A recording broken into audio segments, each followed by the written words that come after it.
PWI Koordinatoriat Jakarta Barat. Assalamualaikum warahmatullahi wabarakatuh. Salam sejahtera, Om Swastiastu, nama budaya, salam kebajikan buat kita semua. Bersama saya Faisal 644 dalam acara podcast PWI Pokja Jakarta Barat. Tema kita hari ini adalah Camat Siaga episode kedua. Mari kita sambut tamu kita pagi ini, Naman Setiawan. Beliau adalah Camat Kebonjeruk, Jakarta Barat. Selamat pagi Pak. Assalamualaikum Pak. Pagi Pak. Ya, Pak, sebelum kita masuk ke materi itu Pak, saya mau tanya nih Pak, tentang sedikit aja profil Pak Camat Naman ini. Coba Pak ceritakan Pak, profil Bapak dari pendidikan, dari mulai sekolah dasar sampai perguruan tinggi, kemudian masuk misalnya SPD. Nah, coba Bapak cerita sedikit Pak. Oke. Terima kasih Pak Faisal. Yang pertama, saya termasuk dari keluarga mungkin yang pas-pasan dulunya. Ya. Saya alhamdulillah bisa tamat sekolah dasar 6 tahun. Di mana Pak SD-nya Pak? SD-nya di SD 01 Manggasari. Saya masih di sekitar sini. Sekolah-sekolah saya masih di. Oh, berarti Bapak benar-benar warga Jakarta Barat Pak. Jakarta Barat. Kemudian Pak lulus SD ke SMP sama 3 tahun juga, kemudian juga dari SD ke SMA juga 3 tahun juga. Artinya tahun pelajaran itu saya lalui dengan baik. Saya pernah sempat juga dapat beasiswa tuh SMP. Tahun berapa tuh Bapak dapat beasiswa Pak? SMP saya tahun 83 Pak ya, dapat beasiswa. Nah, habis sekolah SMA, lulus SMA saya kerja. Saya kerja dulu, saya tidak melanjutkan kuliah karena memang tadi saya sampaikan di awal itu. Ya, berawal dari tenaga yang bisa dikatakan pas-pasan. Tapi saya punya niatan, punya semangat bagaimana caranya saya bisa menyelesaikan studi saya, ya sebagaimana orang-orang capai, misalkan ada yang bergelar sampai S1, S2, dan seterusnya gitu. Nah, ini tekad saya. Dengan motivasi itu ya saya kerja dulu. Saya pernah kerja di swasta, kemudian juga saya pernah akhirnya saya kerja di PNS. Saya masuk tahun 89 CPNS dan tahun 90 saya menjadi PNS. Setelah saya jadi PNS, ya saya berkeluarga. Ini pertama kali Bapak masuk PNS di wilayah mana Pak nih? Di Jakarta Barat. Sama Jakarta Barat. Di mana Pak? Saya dulu dari pegawai pusat di BKKB. Terus taruh di bidang di sini? Di BKKB di Penyuluhan. Nah, kemudian setelah ada pelimpahan pegawai pusat ke pemerintah daerah, saya masuk pemerintah daerah Provinsi DKI Jakarta. Ya, dari situ saya mulai kuliah, kemudian juga karir mulai. Berjalan lah Pak ya, sambil berjalan. Hingga sampai sekarang ya. Tinggal saya di Duri Kosambi sekarang sudah. Bapak tinggal di Duri Kosambi sekarang. Kalau boleh tahu Pak, nyonya namanya siapa Pak? Nyonya namanya Hajah Maria. Profesi juga sama Pak, ASN juga? Enggak. Istri orang Semarang asli. Kalau saya, kelahiran saya Duri Kosambi, Kelurahan Duri Kosambi Cengkareng. Istri saya itu kelahirannya Kelurahan Semarang, Kecamatan Kalideres. Jadi nggak berjauhan. Nah, istri profesinya waktu itu bidan dia. Oh. Kita kalau hampir semua yang orang Jakarta Barat kalau bilang Kebonjeruk pasti agak wah nyaman nih, adem nih Kebonjeruk kan gitu kan. Jarang sekali lihat Kebonjeruk tuh misalnya gersang gitu, pasti adem. Nah, ini kita mau nanya nih Pak, ada nggak sih Pak di Kebonjeruk itu buat anak RPtra Pak? Kira-kira gimana Pak? RPtra di Kebonjeruk sendiri ada berapa banyak sih Pak? RPtra di Kebonjeruk itu ada 4 di Kelurahan Duri Kepa, kemudian Kelurahan Kedoya Utara, Kedoya Selatan, dan Kelurahan Kebonjeruk. Jadi ada 4 ruang terbuka ramah anak yang ada di wilayah Kebonjeruk. Dan saat ini kondisinya cukup baik karena memang ada pengelola. Karena kan kalau orang bilang elevator tuh, kalau kita bayang kasih ini Pak, taman lah Pak ya, kasih taman main buat apa, buat anak-anak gitu Pak ya, edukasi gitu. Itu memang diciptakan untuk ruang interaksi. Interaksi. Nah, namanya ruang interaksi itu kan tidak terbatas umur. Kadang-kadang biasanya anak-anak sekolah, dan tidak jarang juga orang-orang tua gitu. Buat olahraga ya Pak. Orang tua ya sekedar bercengkrama mungkin sambil menunggu waktu maghrib, atau mungkin dia selepas olahraga pagi jogging misalkan ya. Kalau nanti bulan puasa buburit Pak ya. Waduh. Terus kemudian juga ada munculnya Veteran ini, kita lihat lapangan-lapangan sepak bola. Jadi ada, tadi kan mereka bingung mau main bola di sekolah udah ditutup. Betul. Ada jamnya. Tapi kalau di Veteran mereka kadang-kadang saya lihat malam tuh masih ada interaksi di situ. Betul. Kemudian ada sanggar-sanggar tari di situ muncul. Nah, ini Pak Faisal perlu saya sampaikan bahwa memang di Veteran itu di samping ada lahan untuk berolahraga, entah itu jogging maupun olahraga anak-anak misalkan sepak bola, ada ruang literasi misalkan. Ada anak-anak sekolah baik itu di TK, SD, SMP maupun SMA yang ingin mengembangkan kreasi tariknya misalkan, atau mungkin olah vokalnya, atau mungkin bela dirinya dan lain sebagainya, itu memang Veteran dimanfaatkan ruang Veteran. Karena memang kan di ruang Veteran itu yang pertama penataan bangunannya sudah bagus, kemudian juga penghijauannya sudah baik. Dan yang tidak kalah penting di Veteran itu bebas dari polusi udara, termasuk juga asap rokok. Di situ nggak boleh ada gitu. Pengawasannya bagaimana Pak untuk Veteran sendiri? Yang tadi Bapak bilang misalnya bagaimana supaya Veteran itu jauh dari asap rokok, kemudian hal-hal yang negatif. Pengawasan dari kecamatan sendiri? Kita punya namanya pengelola Veteran. Nah, ini direkrut oleh pemerintah DKI Jakarta, tentunya statusnya PJLP. Nah, mereka inilah yang merawat, kemudian memonitor, termasuk membangun misalkan. Jadi kalau kita mau mengadakan sesuatu di Veteran, izinnya ke mereka? Izin mereka. Tentunya persetujuan lurah. Oh, mesti persetujuan lurah juga ya. Ya. Kita lanjut pemirsa ya dengan pertanyaan yang berkaitan dengan COVID. Udah semakin seru dan terlihat memang COVID itu memang ada. Jadi tapi kita harapkan COVID itu sudah hilang. Amin. Satu lagi Pak, apa nih Pak program kecamatan yang berkaitan dengan COVID, penanggulangan supaya COVID itu tidak menyebar luas? Maksudnya kan sekarang sudah mulai melemah. Ada nggak sih masyarakat yang enggan untuk vaksin? Masih ada kan Pak vaksin di wilayah kecamatan? Kalau di Palmerah kemarin masih ada tempat buat vaksin. Untuk di kecamatan Kebun Jeruk sendiri? Kalau vaksin sampai dengan hari ini kita masih melayani. Masih melayani. Dan kepada masyarakat yang memang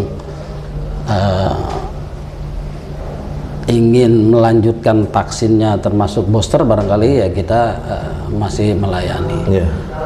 Jadi Dan paling tidak masyarakatnya nggak khawatir gitu Pak. Kecil kemungkinan masih kecil mungkin persentasenya kecil banget masyarakat yang tidak tervaksin ya, karena tadi saya bilang masyarakat sudah berpengalaman berkaitan dengan kejadian pandemi COVID-19 dan itu tidak mau terulang kembali, makanya masyarakat memproteksi dirinya ya khususnya berkaitan dengan vaksin. Seperti itu.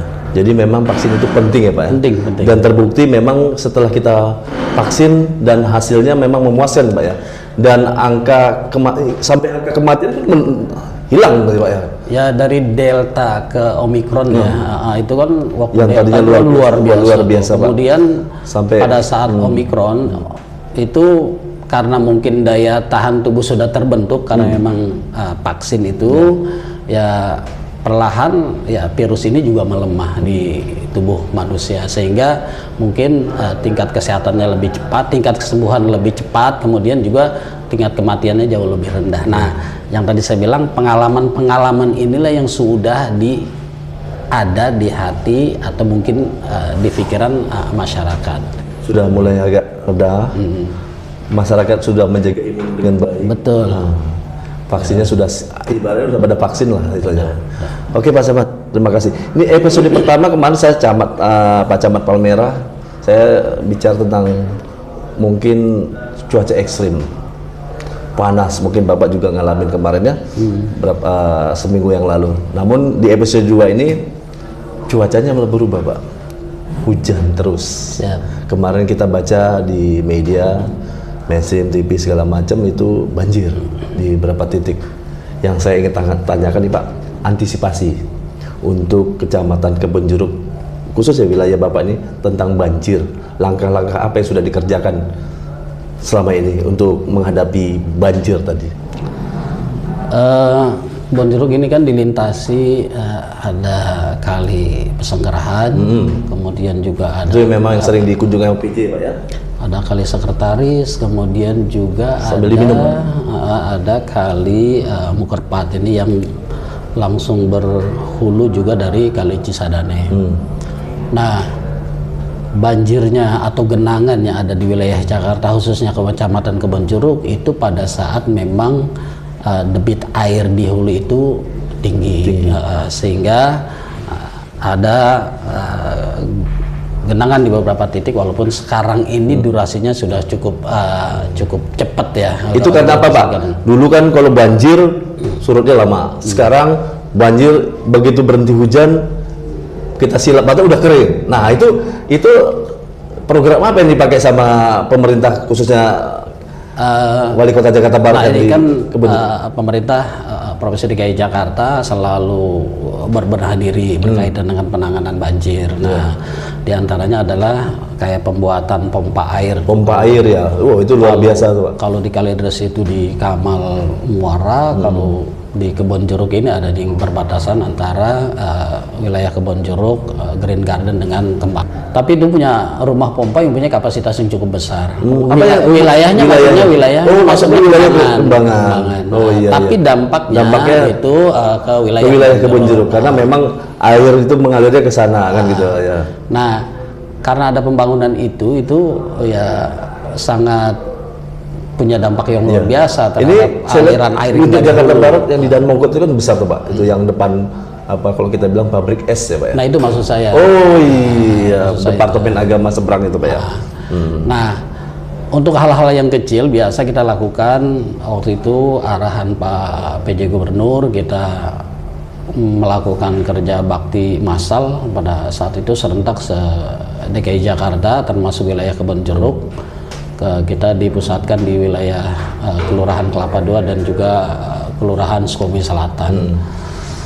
Kemudian juga kerja bakti rutin setiap minggu itu kita lakukan, tali-tali air, kemudian saluran-saluran mikro, termasuk juga saluran-saluran PHB. Ini memang rutin kita lakukan setiap minggu, ditambah lagi dengan program rutin dari SDA, seperti itu. Nah, intinya kerjasama dengan masyarakat itu lebih penting. Betul. Nah ini juga masyarakat cukup antusias, punya respon yang sangat positif berkaitan dengan pada saat lurah ngajak untuk kerja bakti, kemudian juga pada saat RW ngajak kerja bakti. Itu memang diberikan himbauan-himbauan supaya misalnya Sabtu Minggu atau Minggu kerja bakti kita. Ya, kalau Minggu itu kan memang kerja bakti kita, itu kegiatan kerja bakti yang rutin kita lakukan. Ya, nah ini saya melihat antusias masyarakat, kemudian juga kita punya pasukan oranye ditambah pasukan biru, ya bersinergi kita berkolaborasi, ya ini ya yang bisa menyebabkan bahwa awalnya genangan mungkin 2-3 jam sekarang mungkin sudah jauh lebih. Jadi peran dari pasukan oranye dan pasukan biru ini luar biasa Pak ya? Ya tentunya dukungan masyarakatnya pasti itu. Berapa banyak tuh Pak pasukan untuk anggota di Kebonjeruk sendiri yang untuk pasukan oranye, pasukan biru? Nah, itu variasi ya. Variasi Pak ya. Di tiap kelurahan berbeda-beda. Pasukan itu ada yang sampai 90, ada yang 75 tergantung luasnya wilayah. Pasukan oranye juga ada yang 100, pasukan biru juga ada yang jumlahnya 100, ada juga yang 80. Nah ini juga bergantung luasan wilayah yang ada di wilayah kita. Pak, tadi kan banjir tuh biasanya kalau kita pasti nanti munculnya demam berdarah. Nah ini Kebonjeruk sendiri ini penanganannya seperti apa nih Pak untuk penanganan DBD sendiri? Ini penting nih untuk masyarakat bahwa DBD ini adalah salah satu penyakit yang punya tingkat Boleh Pak suaranya agak tinggian yang mempunyai tingkat kematian yang saya pikir cukup tinggi ya kalau kita tidak hati-hati. Oleh karenanya pemerintah concern dengan program PSN-nya, pemberantasan nyamuk yang setiap Jumat itu kita lakukan. Nah, itu rutin. Tapi seperti apa Pak setiap Jumat tuh kegiatannya? Biasa kita punya kader Jumantik masing-masing RT. Kemudian juga nanti menjadi satu siang-siang bawa center Pak ya. Koordinator Jumantik RW. Saya pernah bacolin Pak. Maksudnya Bu mau ngapain Pak? Orang udah siang udah panas terik bawa center. Ini buat nyenter kolam Pak. Betul. Ini yang perlu kita sampaikan kepada masyarakat dan masyarakat juga perlu kita edukasi bahwa ya menghilangkan nyamuk Aedes aegypti yang penyakitnya demam berdarah ini memang harus paham betul. Saya sering sampaikan kepada masyarakat, khususnya rekan-rekan kader Jumantik, selepas PSN itu kan kita ada diskusi. Kemudian ada sifatnya arahan, ada diskusi, ada terjawab dan lain sebagainya. Saya selalu menyampaikan bahwa pembentukan Jumantik mandiri itu penting. Misal saya contohkan begini Pak Faisal, pada saat kita masuk ke satu rumah misalkan warga yang menjadi sasaran kita untuk melakukan PSN misalkan, nah ini kader Jumantik ini yang sering didampingi oleh puskesmas, kemudian didampingi oleh kelurahan, didampingi oleh kecamatan, harus mampu mengedukasi masyarakat itu agar betul-betul paham. Misal pada saat kita memberikan cahaya misalkan yang tadi Pak Faisal bilang kita bawa senter tapi siang-siang padahal udah terang. Nah ini karena jentik-jentik nyamuk Aedes aegypti itu mempunyai ciri khas. Misalkan pada saat di tempat penampungan air kita kasih senter itu ban mobil, misalkan kolam mandi, misalkan pas bunga, kemudian di dispenser misalkan. Dispenser. Biasanya kalau kita nuang air di bawah air genang ada sisa air di bawah itu. Lama-lama itu bisa jadi tempat atau wadah tempat berkembang biaknya nyamuk. Karena dia dalam jumlah 5 ml aja nyamuk itu bisa bertelur. Sudah bertelur. Telur. Nah ini saya lanjutkan yang tadi Pak Faisal. Masyarakat kita edukasi, kita berikan pemahaman betul agar bagaimana cara memberikan cahaya yang betul agar ini jentik nyamuk Aedes aegypti ini bisa kita kenali gitu. Nah, si pemilik rumah itu apakah itu si suami, apakah itu istri, apakah asistennya, apakah anaknya yang pada saat kita datang ke berkunjung pada saat kita PSN, nah orang itulah yang kita ajarin sehingga nanti tumbuh atau timbul yang tadi saya bilang para kader-kader Jumantik mandiri. Jadi pada saat ada himbauan pemberitahuan misalkan dari lurah atau mungkin dari kader, Bapak Ibu hari ini kita melakukan PSN, maka pada saat mendengar kata itu, himbauan itu serentak masyarakat melakukan itu secara mandiri. Nah ini yang kita harapkan. Nah ini jauh lebih efektif Pak Faisal. Dan selama ini dilakukan kan selain tadi Bapak bilang tadi tim Jumantik tadi kan ada namanya pogging. Nah pogging ini sistem kerjanya seperti apa Pak? Apakah dia seminggu sekali, sebulan sekali untuk pengasapannya atau seperti apa? Saya sudah komunikasi dengan petugas kesehatan, baik dokter yang menangani berkaitan dengan counseling maupun juga kesehatan langsung, bahwa memang pogging itu punya dampak yang negatif sesungguhnya, karena pogging yang kita lakukan itu pada saat sebelum pelaksanaan itu kan ada pencampuran bahan kimia antara cairan ada obat pogging maupun juga solar. Nah asapnya. Pada saat itu menjadi campuran kemudian diolah dengan mesin menjadi satu kepulan asap, ini yang berdampak mungkin bercampur dengan udara ini pasti berdampak terhadap pernapasan kita. Itu yang pertama. Jadi pogging itu sesungguhnya kurang tepat sesungguhnya untuk kita lakukan. Nah yang kedua, ini bagi yang mengoperasikan mesin pogging itu kadang-kadang kalau tidak mahir nih Bapak Isal ini bisa saja mengeluarkan Api, percikan api. Malah pernah terjadi sampai ledakan. Nah itu, pada saat percikan api ini kan kita kalau fogging itu nggak hanya di saluran depan, tapi juga kadang-kadang masuk ke dalam. Ya, karena panas dia kan. Percikan api jatuh ke gorden misalkan, atau mungkin percikan api jatuh ke tumpukan kertas, atau mungkin percikan api ya jatuh ke ya kasur dan lain sebagainya, mungkin sofa Berarti dan berisiko. lain sebagainya. Berarti berisiko. Itu berisiko. Jadi ya dampak negatifnya ya lumayan. Lebih efektif tadi tim Jumantik tadi. Jumantik itu pendeteksi dininya itu yang paling sama gotong royong kerja bakti tadi ya Pak. Betul. Kemudian itu kalau fogging itu dilaksanakan itu kalau ada kasus. Kalau ada kasus misalkan ada di satu lokasi, satu yang warga yang terkena. Nanti ada namanya fogging fokus misalkan. Kita blok. Di blok itu agar nyamuk dewasanya itu atau mungkin juga jentik nyamuknya yang masih bahan itu bisa tidak menyebar kemana-mana. Nah ini yang menurut saya kepada seluruh agama masyarakat, khususnya Pak Faisal juga nih memahami. PSN itu karena lebih efektif ya mari kita lakukan secara bersama-sama menjadi kader Jumantik mandiri untuk bisa jadi tidak mengandalkan, tidak hanya satu mengandalkan dari tim Jumantik tadi Pak. Betul Pak. Tapi dari pemilik rumah itu sendiri harus bisa menjaga rumahnya, itu mungkin lebih efektif. Betul Pak. Memang kalau demam berdarah itu memang saya lihat menular sih Pak ya. Nah, jadi di rumah yang satu kena, aduh. Tapi waktu zaman saya sekolah itu masih manual Pak, yang model begini. Spraynya ya masih pompa ya. Tapi sekarang kan zaman teknologi orang nggak ada yang capek, maunya yang instan langsung. Tapi ternyata saya baru tahu nih pemirsa, bahwasanya pengasapan itu memang ada dampak negatif, salah satunya ke diri kita tentang kesehatan. Kemudian untuk misalnya dia bisa membuat satu kebakaran malah Pak ya? Bisa. Karena tadi itu ada percikan api. Karena kalau pengoperasiannya tidak benar bisa aja terjadi itu gitu. Tapi ini kan para tenaga kesehatan ini sudah ya. Hasil risetnya lebih banyak ke sana, tapi lebih tepatnya mendingan pendahuluan tentang Jumantik tadi atau Jumantik mandiri tadi Mbak Farah. Oke. Terima kasih banyak Pak, ini informasi yang baik buat masyarakat khususnya Kebun Jeruk Jakarta Barat, bahwasanya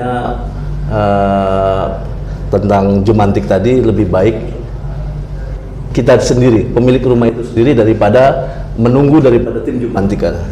Begitu Pak ya? Betul. Oke. Betul. Pertanyaan berikut Pak nih.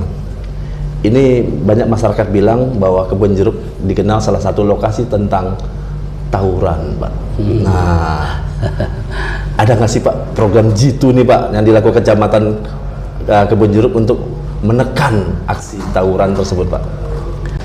Kami pemerintah daerah dalam ini camat maupun lurah termasuk juga TNI Polri ini kan biasanya ada momen-momen yang memang kita ciptakan program itu atau mungkin juga insidental misalkan ya pasti kita memanfaatkan hal itu gitu. Misal begini, pada saat kita hadir diundang untuk menjadi inspektur upacara pada saat upacara Hari Senin Anak Sekolah. Nah, ini momen ini kita sampaikan. Kita sampaikan bahwa ya bersikap lebih baik itu bersikap sopan itu mungkin jauh lebih baik ketimbang kita harus bersikap tidak sopan misalkan. Itu salah satu misalkan. Yang kedua, agama menganjurkan bahwa kita nih sesama manusia tidak mengenal agama dalam hal ini, misalkan tidak mengenal agamanya apa, tapi kan kita diperintahkan untuk saling bantu, saling bekerja sama, saling memahami sifat dan karakter, kemudian terjalin satu hubungan emosional yang dekat gitu. Nah, kalau hubungan emosional yang dekat ini di antara kita, insya Allah pasti yang terbentuk adalah hal-hal yang positif. Komunikasinya baik. Itu misalkan pada satu momen itu. Kemudian juga pada momen-momen lain, kadang-kadang misalkan kayak camat, lurah, polisi, TNI, ini pada saat peringatan-peringatan agama, misalkan kami diundang, misalkan. Nah, audiensnya misalkan para orang tua misalkan, bapak ibu misalkan. Nah ini juga kita sampaikan peranan orang tua terhadap bagaimana sih mendidik anak yang baik. Bukan hanya dalam hal keilmuan tapi etika misalkan. Kadang ada orang tua menyerahkan anaknya mentang-mentang bayar atau apa, pokoknya pulang pinter. Nah, itu kan nggak bagus juga Pak ya. Nah ini kita sampaikan. Kemudian juga ya pasti ada pada saat tindakan negatif itu kita lakukan, pasti ada entahkah itu sanksi sosial, apakah itu ya sanksi hukum dan lain sebagainya, pasti ada. Nah ini juga kita sampaikan kepada masyarakat, dampak apa yang terjadi pada saat kita melakukan tawuran, kerugian apa yang kita alami pada saat kita melakukan tawuran. Hal-hal ini perlu kita sampaikan kepada masyarakat, sampai sehingga PJ Gubernur sendiri sampai ngasih wanti-wanti yang tawuran dicabut nih KJP. Tapi itu memang terjadi Pak ya, dicabut ya? Ada yang dicabut ya Pak ya. Tergantung dia punya ininya apa kategori Pak ya, kategori. Ini kemudian juga kami melakukan patroli cipta kondisi bersama tiga pilar. Biasanya di malam Sabtu Minggu biasanya itu kita lakukan apel 3 pilar, termasuk Satpol PP gabungan ya Pak ya? Gabungan. Nah habis itu kita lingkar. Nah di mana titik-titik yang anak-anak titik-titik yang kita anggap rawan itu menjadi sasaran kita. Sesering mungkin kita melakukan itu, mungkin juga ada efek jerah daripada masyarakat, khususnya para pelaku-pelaku tawuran itu, karena saling dikontrol. Wah, ya, daripada kita kena ketangkap pulang aja deh. Nah ini hal-hal yang begini yang kita lakukan, dan mudah-mudahan wilayah Kebon Jeruk ya insya Allah menjadi aman lah. Amin Pak ya. Khususnya Kebon Jeruk ya, umumnya jadi untuk DKI Jakarta. Ya pemirsa nih, mungkin dari pejabat wilayah lain yang masih ada aksi tawuran. Nah ini ada konsep baru nih dari Camat Kebon Jeruk, bahwasanya para pimpinan di tingkat kecamatan itu harus berperan aktif ya Pak ya, berperan aktif memonitor di mana titik-titik para anak muda, para yang suka nongkrong-nongkrong, agar kita edukasi sesering mungkin ya Pak ya. Betul. Biar kedepannya mereka lebih bisa memahami bahwa yang mereka lakukan itu salah. Begitu Pak ya? Iya, Oke. Betul. Oke, terima kasih Pak. Pak Camat, pemerintahan kan sudah menyampaikan melalui media nih akan ada bansos di bulan Februari 2024. Ya, biasanya nih pendistribusiannya bansos seperti apa Pak? Keterlibatan kecamatan dan kelurahan untuk bansos sendiri Pak? Bansos kita kan ada beberapa sumber, dari APBN juga dari APBD. Nah yang mau turun kan dari APBN nih, dari pemerintah. Nah, biasanya memang ya kita nih selaku aparat pemerintah daerah DKI Jakarta yang di di ujung tombak ya, kelurahan kecamatan ini, pasti pada saat kita melakukan ini ada arahan-arahan pimpinan dari pihak provinsi, Pak PJ Gubernur maupun Pak Wali Kota. Arahan itu disampaikan kepada kita dan itu yang akan kita pedomani. Nah, pada waktunya misalkan yang pertama kita harus mempersiapkan orang yang menjadi sasaran, dan dia sesuai dengan data yang kita punya. Nah nanti kita undang sesuai dengan jumlah bansos yang ada, kita undang mereka pada satu tempat misalkan di mana yang kita pilih untuk yang lebih strategis, dengan yang mudah dijangkau misalkan, dengan kendaraan juga lebih mudah. Nah itu kita tempatkan biasanya. Jadi yang kita berikan itu kepada orang-orang yang memang sudah, khususnya yang punya data. Yang sudah ada datanya Pak ya. Lalu Pak, bagaimana nih Pak? Misalnya warga tersebut tidak terdata, tapi kalau dari datanya RT, RW, beliau itu layak untuk mendapatkan bansos. Ini bagaimana cara strukturnya untuk mendapatkan bansos itu Pak di tingkat kelurahan atau tingkat kecamatan sendiri? Iya, memang dari warga itu biasanya lapor ke RT. Kadang-kadang juga laporannya diteruskan ke RW. Tapi ada juga warga masyarakat akhirnya langsung ke kelurahan. Karena polemiknya banyak kan gini Pak, setelah bansos itu turun, 2 hari kemudian itu pasti namanya Pak RT, Pak RW itu diserang sama warganya sendiri terkait tidak kebagian warganya, gitu. Yang tadi saya bilang Pak, ini kan yang menerima bansos itu yang sudah terdata namanya. Nah, datanya ini tentunya di dinas sosial.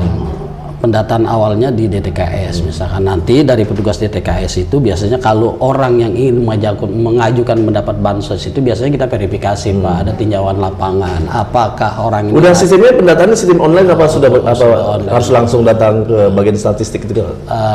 Kita masih di kelurahan.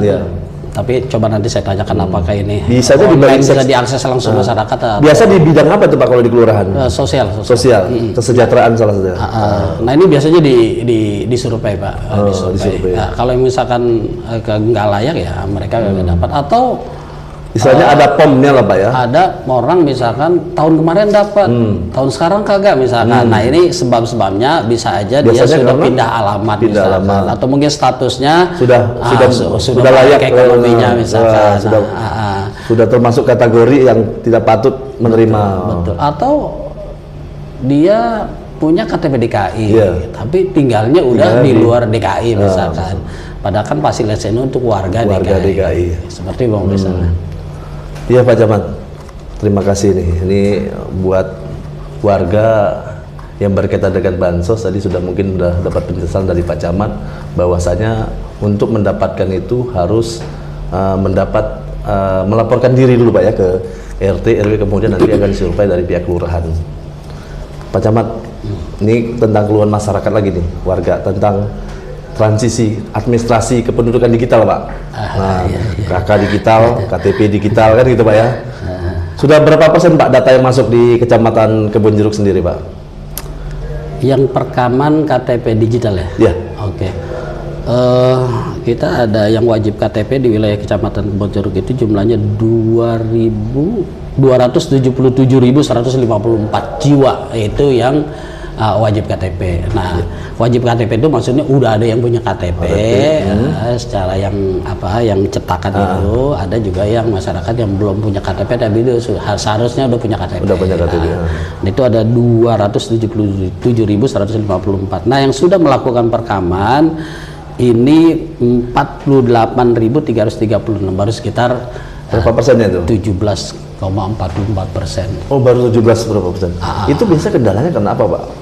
Kendalanya begini Bang Faisal, ini yang pertama mungkin ya, ini kan kadang-kadang handphone kita gampang diretas nih. Iya betul. Ini mungkin satu pertimbangan masyarakat. Kalau kita melakukan perekaman KTP digital pasti kan adanya di handphone kita. Betul. Nah, semua akses data kita ditarik. Masalahnya data kita diretas atau handphone kita diretas atau hilang misalkan. Nah, pada saat hilang semua datanya bisa aja kelihatan orang misalkan. Beralih. Nah, itu yang pertama. Yang kedua, ini ada orang atau masyarakat kita yang masih belum terlampau peduli di handphone ini isinya apa sih gitu. Nggak terlampau peduli itu gitu. Yang sering dilihat ya WA, TikTok dan lain sebagainya. Berkaitan dengan aplikasi lainnya kan jarang dilihat. Nah, ini juga menjadi penyebab orang butuhnya, saya butuh TikTok doang. Oh, saya butuh internet doang. Oh, saya butuh bagaimana cara belanja yang cepat doang gitu. Padahal ada keperluan yang jauh lebih butuh, misalkan identitas misalkan. Nah, ini juga ada. Kemudian juga ada ya sebab-sebab lain misalkan. Padahal kalau positifnya Pak ya, misalnya saya tertinggal dompet saya, berarti KTP saya tertinggal. Begitu karena saya sudah masuk ke rekaman digital tadi, KTP digital, saya bisa tunjukkan kan gitu Pak ya. Nah, itu. Kadang masyarakat nggak tahu Pak, mereka teman tahu ngapain udah punya KTP ini, ngapain istilahnya di ini. Padahal gunanya salah satu smartphone tadi. Karena masyarakat kan misalnya ke pasar kan nggak mungkin bawa misalnya ini KTP ngapain kan gitu Pak. Jadi tapi handphone tetap dibawa Pak, orang tidurnya dibawa. Sebetulnya pemerintah tahu Pak ya, makanya dibuatlah sistem ini karena pemerintah tahu bahwa smartphone itu adalah salah satu pasangan mereka yang paling setia, teman hidup. betul Pak. Ya, ini berkaitan dengan KTP ya, saya mengimbau pada masyarakat ya, memang sistem yang sudah disiapkan oleh pemerintah, saya yakin tentunya ini berdasarkan kajian lahan dan yang luar biasa menurut saya. Ya ini tolong diikutin lah, karena kita tidak tahu pengembangan teknologi yang harus pengembangan teknologi. Nah, kita tidak tahu, kadang-kadang yang tadi Pak Faisal bilang, tahu-tahu lupa dompet. Iya, kalau tujuan kita baru sekadar misalkan Jakarta Barat sih, kita masih gampang, masih telepon orang lupa bawain misalkan, kita telepon teman misalkan tolong bawain. Tapi kalau saat kita punya keperluan, apakah tujuan kita domestik, misalkan apalagi misalkan ke mancanegara, dompet lupa. Iya kan, kalau hal itu terjadi kita nggak punya yang digital, ya kan bahaya. Padahal misalkan kita perlu naik pesawat yang take off-nya katakan yang sudah ditentukan, tiba-tiba dengan keterlambatan ini atau ketinggalan ini atau tidak adanya KTP digital, kita bisa. Padahal teknologi itu saya anggap bagus dan positif karena itu berdasarkan riset dan kita juga mengalami di dalam itu kan selain KTP pribadi kita, sampai anak istri kita juga ada di situ ya Pak ya, sampai kartu keluarganya juga masuk di situ Pak ya. Jadi memang sudah secanggih itu Pak. Cuman masyarakat mungkin edukasi Pak ya. Jadi mungkin hanya disampaikan KTP digital. Jadi nggak diperinci gitu Pak. Nah mungkin itu perlu edukasi ya seperti itu tadi. Upaya kami ya sekarang ini jemput bola terus kita lakukan. Kemudian juga ya menyampaikan informasi kepada masyarakat tentang keutamaan dan keunggulannya berkaitan dengan KTP digital ini. Ya, ini juga kita sampaikan. Nah, pemerintah artinya terus berupaya untuk bagaimana masyarakat bisa ya tadi punya niatan untuk memiliki KTP digital. Bahwa KTP digital itu banyak nilai positifnya. Betul. Sebetulnya ini ada pertanyaan tapi sudah Bapak jawab nih. Ini masyarakat mengeluhkan gini, minta supaya dari kelurahan sampai RT RW proaktif memberikan pelayanan door to door ke warga tentang itu tadi pengenalan KTP digital. Tapi Bapak udah sampaikan berarti udah sehati nih masyarakat Kebun Jeruk sudah dijawab sama Pak Camat bahwasanya dari Kecamatan Kebun Jeruk sendiri sudah melakukan door to door, tinggal menunggu saja nanti untuk KTP digital. Dan Pak Camat mengimbau supaya masyarakat datang ke kelurahan ya Pak ya, membawa smartphone-nya. Itu perlu juga membawa KTP aslinya Pak? Itu kan menjadi persyaratan ya. Menjadi persyaratan supaya identitasnya jangan sampai data orang nanti. Iya. Jadi perlengkapannya membawa KTP dan kartu nomor kartu keluarga juga Pak ya. Oke. Jadi jangan sendiri, kalau bisa satu keluarga biar dimasukin dalam satu smartphone masing-masing biar sekalian gitu. Kayak gitu Pak ya? Betul. Okay. Kemudian kita mau menanyakan tentang program bedah rumah. Ada nggak sih Pak di Kebun Jeruk program bedah rumah? Ada. Itu dari kapan Pak ini? Bedah rumah itu tahun 2023 ya. Dari 2023. Sekarang 2024 belum kita karena biasanya kita mengadakan kegiatan itu per tahun ya. Itu disensus dulu Pak? Atau gimana sistem bedah rumah tersebut? Ya biasanya ada laporan RT misalkan atau laporan diajukan RW, ya Pak, diajukan ke kelurahan. Nah nanti kita kasih arahan lah agar ini diajukan misalkan. Mungkin dipoto dulu fisiknya gitu Pak. Nah kalau bedah rumah ini kan berkaitan dengan lahan sama alas haknya Pak. Jadi ada rumah kita temukan tidak layak misalkan, tapi alas haknya nggak punya misalkan, itu juga nggak bisa kita wujudkan misalkan, karena khawatir kalau tidak ada alas hak yang jelas nanti begitu dibangun diribut-ributin misalkan mubazir. Nah kita Kebun Jeruk selama tahun 2023 itu ada 14 ya, ada 14 rumah yang sudah selesai dibedah. Itu lebih banyak ke lansia kah atau bermacam-macam? Enggak, sasarannya orang yang nggak mampu aja. Orang yang nggak mampu. Mampu. Ada juga pasangan suami istri, ada juga yang sudah tidak punya pasangan suami misalkan. Tapi sasaran kita ya tentunya orang yang nggak mampu. Gitu. Istilahnya melalui kriteria yang tadi, yang poin-poin yang layak lah Pak. Ini cocoknya yang mana nih kategorinya? Betul. Yang udah. Nah, bedah rumah juga ini kan biayanya dari Basnas, Bajis. Yang sebenarnya juga ya dari infak sodakonya serta amal sosial masyarakat. Dari masyarakat untuk masyarakat. Berarti tersalurkan. Betul, makanya saya menghimbau mungkin menyampaikan juga kepada masyarakat dalam hal ini khususnya Pak RT dan seluruh masyarakat para pengusaha misalkan. Kalau kita misalnya di Bank DKI itu, kita kan misalnya ngambil uang gitu kan, terakhir kan ada poin uangnya mau disumbangkan ke ini Pak ya Pak ya, benar ya? Bisa juga, pokoknya kalau ada Basnas itu Basnas. Betul. Nah, saya sarankan juga kepada masyarakat, pada apa namanya, pada institusi yang legal misalkan Basnas Bajis ini kan, nah ya salurkanlah mana saat kita punya kelebihan rezeki misalkan, karena manfaatnya nyata dari uang yang kita kumpulkan melalui Basnas Bajis DKI ini manfaatnya daripada cukup kita banyak sebenarnya. Pertama ada rumah, misalkan saya lanjutkan Pak Faisal, beda rumah, nanti juga ada apalagi santunan yatim misalkan, ada lagi juga ada honor guru ngaji misalkan. Mereka tuh kepengen tuh supaya mau kasihnya langsung kan gitu. Tapi begitu udah selesai dia tahu yang tersebut ternyata lebih kaya daripada dia Pak. Nah kan berarti nggak terarah Pak ya. Betul. Nah kalau bahasanya berdasarkan kategori ya kan, tersalurkan dengan baik, diolah untuk pemerataan. Betul. Pemerataan mana sih yang harus dapat, mana sih dan tidak mengurangi dari pahala tersebut ya Pak ya. Justru lebih banyak misalkan kalau si A memberikan ke Bajis, ini pahalanya pasti dapat misalkan. Nah dari Bajis lagi diolah, diputar itu uang misalkan, yang awalnya 1 dapat menjadi 5 misalkan, itu kan terus menerus Pak ya. Oke. Ini lumayan kita podcast dengan Pak Camat Kebun Jeruk ini, kita banyak mendapatkan ilmu yang tidak disangka-sangka gitu. Saya pun baru ini mendapatkan ilmu yang luar biasa dari Pak Camat Kebun Jeruk nih Pak. Yang terakhir nih Pak, pertanyaan terakhir. Bulan Februari ini kan kita di Jakarta jadi tuan rumah untuk pelaksanaan Hari Pers Nasional atau HPN 2024 dengan mengusung tema mengawal transisi kepemimpinan nasional dan keutuhan bangsa.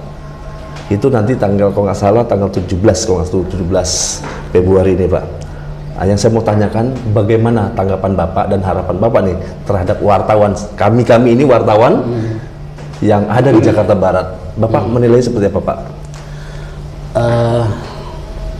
Wartawan ini kan salah satu media yang mentransformasi mungkin apa saja. Apakah itu berita misalkan, apakah itu ilmu misalkan, sains misalkan, atau juga mungkin hal-hal lain yang orang belum tahu sehingga menjadi tahu. Nah ini memang perannya media atau wartawan. Kalau saya secara pribadi, saya menganggap media ini ya luar biasa lah. Yang apalagi saat ini mungkin dengan adanya digitalisasi mungkin, kemudian informasinya lebih cepat, kemudian juga kemudahan akses misalkan, itu kan sekarang sudah luar biasa tuh. Ini tentunya semua ini kerjanya rekan-rekan media, teman-teman wartawan gitu. Terima kasih Pak. Ya saya menyambut luar biasa lah, dan ini terus dikembangkan karena memang sekali lagi hal-hal yang positif yang disampaikan oleh teman-teman wartawan ini luar biasa. Yang awal kita nggak tahu tadi kita bisa jadi lebih tahu informasinya. Mungkin barangkali ya perlu saya sampaikan juga, memang karena memang ya saat ini kita pada kondisi di mana pemilu 2024 juga akan segera dilaksanakan. Ya ini kita masyarakat agar betul-betul bisa mensukseskan ini dengan baik lah, seperti itu. Ini juga peran-peran kita Pak Faisal. Ya, peran pemerintah untuk pemilu damai ya Pak ya. Pak boleh Pak, terakhir kita mau udah penutup, Bapak mengucapkan di kamera di depan bahwasanya himbauan tentang pemilu damai, kemudian terakhir tentang pengantisipasi banjir tadi, supaya masyarakat bagaimana nih udah masuk musim penghujan. Seluruh masyarakat wilayah Kecamatan Kebun Jeruk berkaitan dengan pemilu, mari sama-sama kita sukseskan pemilu kita tahun 2024 insyaallah pada tanggal Februari 2024 yang akan datang.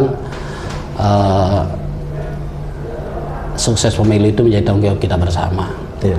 Yang kedua berkaitan dengan banjir kepada masyarakat, karena banjir itu biasanya sebabnya ya sadar atau tidak sadar dari kita, ya berkaitan dengan buang sampah sembarangan misalkan, penutupan got dengan alasan tertentu misalkan. Nah ini kepada masyarakat hal-hal yang seperti ini ya untuk kita tidak lakukan. Mari kita bangun lingkungan kita dengan sebaik-baiknya dengan peran serta kita apa yang kita bisa, kemudian juga kita jaga lingkungan kita agar tidak berdampak pada hal-hal yang kita tidak inginkan, apakah itu longsor, apakah itu banjir, apakah itu genangan dan lain sebagainya. Ini semoga tidak ada di wilayah Kebon Jeruk pada khususnya dan umumnya juga DKI Jakarta. Amin, amin. Pemirsa, usai sudah acara podcast kita dengan Camat Siaga episode kedua yang hari ini dengan Camat Kebon Jeruk dari Balai PWI Podcast Pokja Jakarta Barat, Faisal 644 Humas PWI Jakarta Barat bersama Pak Naman Setiawan, Camat Kebon Jeruk. Bareng-bareng sukses Jakarta untuk Indonesia. Sukses Jakarta untuk Indonesia. Baik Pak. Sukses Jakarta untuk Indonesia. Wassalamualaikum warahmatullahi wabarakatuh. Terima kasih banyak. Terima kasih. Aduh, luar biasa Pak. Good.